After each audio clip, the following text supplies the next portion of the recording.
कहानी है एक ऐसे शायर की जिसने मोहब्बत को बगावत बनाया और बगावत को मोहब्बत। फैज अहमद फैज।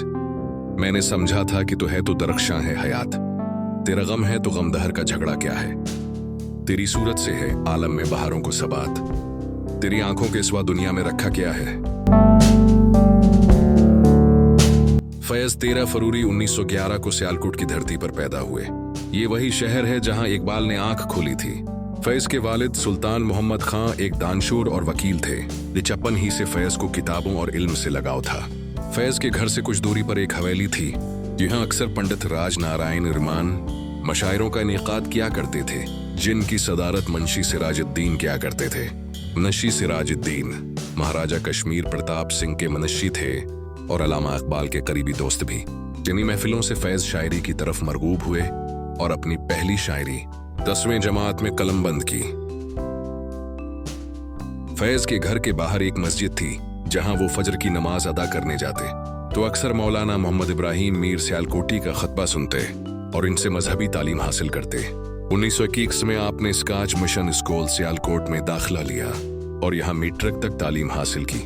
मैट्रिक के इम्तिहानात के बाद आपने आईफे का इम्तिहान मरे कॉलेज सियालकोट से पास किया। आपके उसातिज़ा में मीर मौलवी शम्सुल हक, जो अल्लामा इकबाल के भी उस्ताद थे। आपने स्कूल में फारसी और अरबी जबान सीखी। बीए आपने गवर्नमेंट कॉलेज लाहौर से किया और फिर वहीं से 1932 में अंग्रेजी में एमए किया। बाद में ओरिएंटल कॉलेज लाहौर से अरबी में भी एमए किया। फैज ने 1938 में लबनानी नजाद बरतानवी शहरी एलिस जारज से श्रीनगर में शादी की। इनका निकाह शेख मोहम्मद अब्दुल्ला ने पढ़ाया। बादशाह इज़्दिवाजी बंधन में बंधने वाले इस नोब्याहता जोड़े ने महाराजा हरि सिंह के परी महल में अपना हनीमून मनाया। फैज की तरह एलिस भी शाबा तहकीक से वाबिस्ता थीं और इनकी शायरी और शख्सियत से मुतासिर थीं। फैज के खानदान को ये बात बिल्कुल नापसंद थी कि उन्होंने अपने लिए एक गैर मुल्की औरत का इंतखाब किया, लेकिन फैज की हमशीरा ने अपने खानदान को एलिस के लिए आमादा कर लिया। 1942 में आपने फौज में कैप्टन की हैसियत से मुलाजमत अख्तियार की। दूसरी जंग अजीम से दौर रहने के लिए आपने अपने लिए मुहकमा ताल्लुकात आमा में काम करने का इंतखाब किया।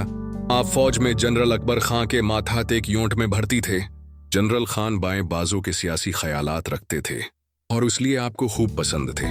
1933 में फैज मेजर और फिर 1944 में लेफ्टिनेंट कर्नल हुए। 1947 में पहली कश्मीर जंग के बाद आप फौज से मुस्ताफी होकर लाहौर आ गए। 1963 में आप पाकिस्तान टाइम्स अखबार के मुदीर बने। तरक्की पसंद तहरीक के देगर बानियान बशमूल सज्जाद जहीर और जलालुद्दीन अब्दुल रहीम के हमराह आपने इश्तराकीत पसंद कम्युनिस्ट पार्टी ऑफ पाकिस्तान की बुनियाद भी इसी साल में रखी।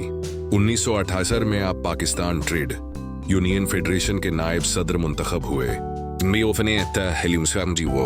आपने पाकिस्तान ट्रेड यूनियन फेडरेशन के वफ्द की जनीवा में सरबराही की और दरें इसना आप वर्ल्ड पेस काउंसिल के रुकन भी बन गए। मार्च 1951 को फैज को रावलपिंडी साजिश केस में मुआवनत के इल्जाम में हुकूमत वक्त ने गिरफ्तार कर लिया। अपने 4 साल सरगोधा, साहिवाल, हैदराबाद और कराची की जेलों में गुजारे, जहां से आपको 2 अप्रैल 1952 को रहा कर दिया गया।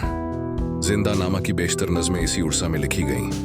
रहा होने के बाद आपने जलावतनी अख्तियार कर ली और लंदन में अपने खानदान समीत रहाइश पजीर रहे। 1961 में पाकिस्तान आर्टिस्ट काउंसिल में बतौर सेक्रेटरी तैनात हुए और 1962 तक वहीं पर काम किया। 1976 में लंदन से वापसी पर आप अब्दुल्ला हारून कॉलेज कराची में प्रिंसिपल के अहदे पर फाइज हुए। फैज तरक्की पसंद तहरीक के अहम रहनुमा बने। उन्होंने कलम को मजदूर और किसान की आवाज बनाया। उन्होंने कहा, बोल की लब आजाद हैं तेरे, और ये मुसरा हर मजलूम का नारा बन गया। जिंदगी के आखिरी बरसों में फैज दिल की बीमारी में मुब्तला हो गए। 20 नवंबर 1984 को वो लाहौर में उस जहानी फानी से रुखसत हो गए, मगर वो अपनी नज़मों और गजलों में आज भी जिंदा हैं। मकाम फैज कोई राह में जचा ही नहीं, जो कोई यार से निकले तो सुएदार चले। फैज अहमद फैज सिर्फ शायर नहीं थे, वो एक सूच, एक तहरीक और एक अहद का नाम है।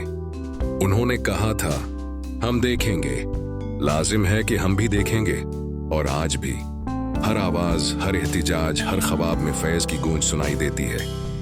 ये है फैज अहमद फैज। उर्दू अदब के अमर शायर जिनकी रोशनी हमेशा जिंदा रहेगी। ऐसी ही वीडियोस के लिए हमारा चैनल सब्सक्राइब करें और वीडियो को लाइक जरूर करें ताकि हमारी भी हौसला अफजाई हो।